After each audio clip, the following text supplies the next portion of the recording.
Salam la team, j'espère que vous allez bien. Moi ça va, je vais super bien. Aujourd'hui on a vécu une soirée de Ligue des Champions, je dirais un match de Ligue des Champions vraiment de niveau, de haut voltage. Aujourd'hui on a eu un match tonitruant, un match qui nous a fait vibrer, qui nous a fait chavirer, des buts par-ci, par-là, des accélérations. À chaque accélération on se disait que ça va faire mouche, ça va faire mouche. Ils étaient tellement boostés aujourd'hui. Olysée, Harry Kane, Kimmich, Jude Bellingham dans le registre où on le connaît moins. Mais aujourd'hui, il a excellé. Euh, Mbappé, Kylian Mbappé, il avait les jambes. Comment ça s'appelle encore? Vinicius, par exemple. Et derrière Militao derrière.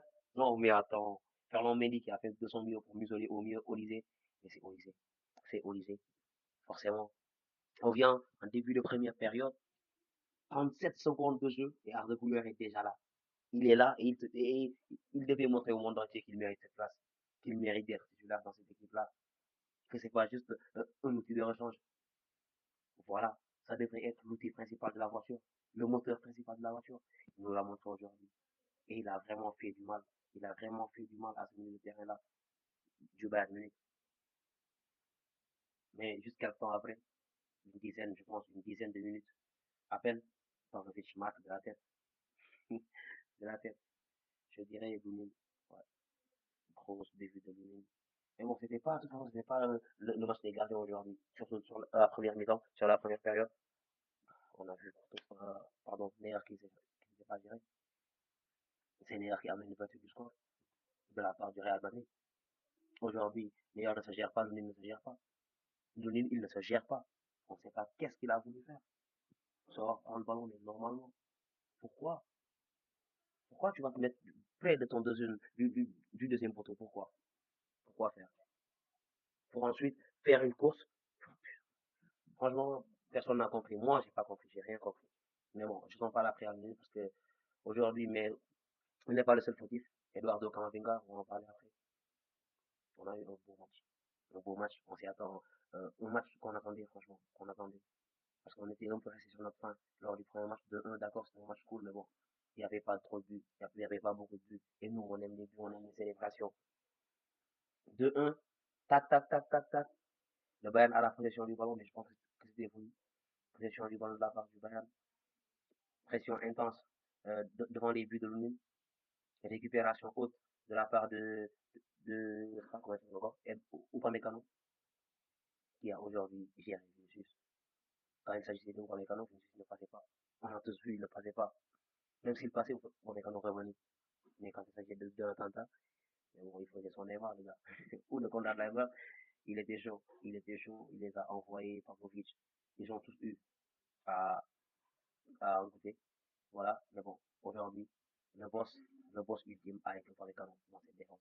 Il prend le ballon de récupération haute. Il s'enfonce, il y va seul, il lève la tête, qu'il voit Harry Kane, il met la passe dans le bon tempo. Et Harry Kane ne se fait pas prier.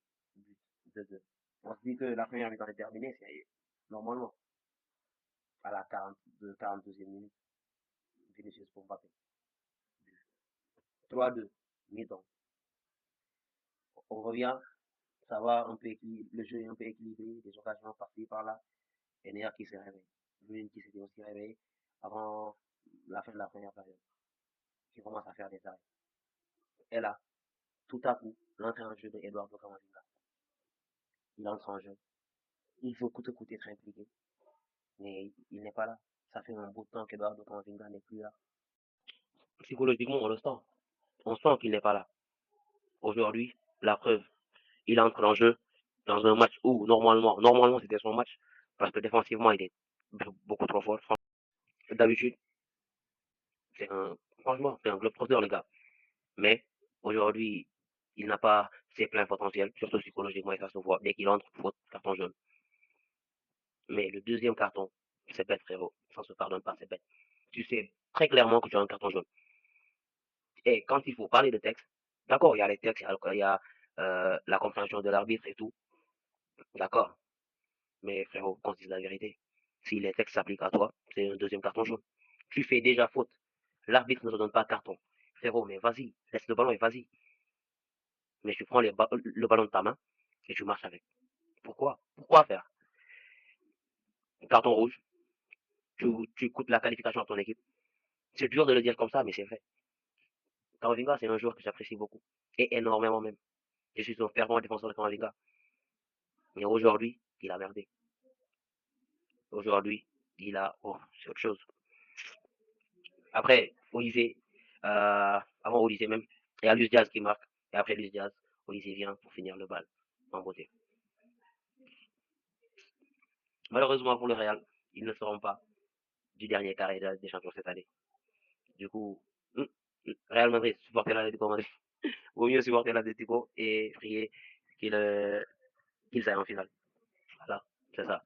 De l'autre côté, pas grand chose à dire. Arsenal, comme d'habitude, un match morose nul. Pas cool à voir du tout. Mais bon, ils se sont qualifiés. Arsenal s'est qualifié. C'était votre gars de moyenne toujours. C'est